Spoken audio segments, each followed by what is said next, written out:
कहानी किस्से तो हर कोई सुनता है, लेकिन आज कुछ आग लगा देने वाले, इतिहास बना देने वाले ऐसे किस्से सुनाऊंगा जिन्हें सुनने के बाद दिल चाहकर भी बड़े सपने देखने से नहीं रुकेगा और तुम चाहकर भी अपने सपनों के लिए मेहनत करते करते नहीं थकोगे। कामयाब होने के लिए दो चीजें चाहिए, जिद्दी दिल और पागल दिमाग। ये दोनों हो जाएगा इस वीडियो के आखिर तक, इसकी गारंटी मैं लेता हूँ।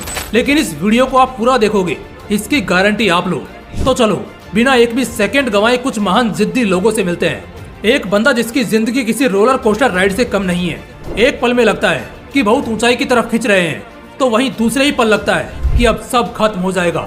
लड़का बचपन से ही बहुत रूड, जिद्दी और अजीब किस्म का था। सवाल तो इतने पूछता कि मास्टर इससे परेशान होकर इसे क्लास से बाहर निकाल देते। हाई स्कूल करने के बाद जब ये अपने कॉलेज टाइम में था, उस समय से ही बंदा आजाद होने लगा। वो सोचने लगा कि इस भेड़ चाल की पढ़ाई में और ये हर 6 महीने में डिप्रेशन के नाम पर होने वाले सेमेस्टर एग्जाम से कुछ भी नहीं मिल रहा है। वो देखता है कि उसके साथ के जितने भी थे सब दिन रात बस असाइनमेंट और प्रोजेक्ट के पीछे पड़े हुए हैं। उस बंदे ने कॉलेज ड्रॉप आउट किया और वो करने लगा जिसमें उसे मजा आता था। उस समय वो लड़का सिर्फ 18-19 साल का था। उसके सामने उसकी एक खूबसूरत जिंदगी पड़ी थी जिसे वो बहुत रोशन कर सकता था, लेकिन नहीं, उसने अंधेरा चुना। ऐसा उस वक्त दूसरे लोगों को लगता था। उसको शुरू से खुद पर बहुत विश्वास था, लेकिन इस पॉइंट पर डर लगने लगा। लेकिन अब जब आजाद हो ही गया है तो तबाही तो लाएगा ही।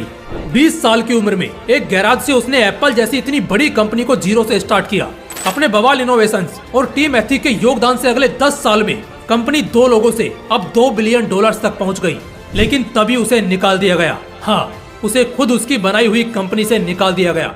उसने अपने से भी ज्यादा टैलेंटेड आदमी को कंपनी संभालने के लिए हायर कर लिया था और एक समय बाद दोनों की ही नहीं बनी। दोनों के आइडियाज बिल्कुल नहीं मिलते थे। इस वजह से दोनों के बीच झगड़ा हुआ, जिसमें बोर्ड ऑफ मेंबर्स ने उस दूसरे बंदे का ही साथ दिया और इस बंदे को उसी की कंपनी से फायर कर दिया गया। बंदा अपने ही बनाए हुए साम्राज्य से बाहर कर दिया गया, लेकिन टूटा नहीं। एक नई कंपनी बनाई जिसे एक बार फिर उसने अपने तगड़े इनोवेशंस के दम पर इतना तेजी से ऊंचाई पर पहुंचाया कि एप्पल की हवा अब टाइट होने लगी। ये बंदा इतना जिद्दी था कि किसी भी प्रोडक्ट पर तब तक काम करवाता जब तक वो प्रोडक्ट दुनिया का सबसे परफेक्ट प्रोडक्ट ना बन जाए। और यही कारण था कि अब उसकी नेक्स्ट कंपनी भी बुलंदियों पर चलने लगी। फिर एप्पल ने नेक्स्ट कंपनी को खरीदने का ऑफर किया। इसके साथ ही अब स्टीव को दोबारा एप्पल के सीईओ के रूप में ऑफर मिला, जिससे अब वो अपनी कंपनी के साथ दोबारा जुड़ सकते थे।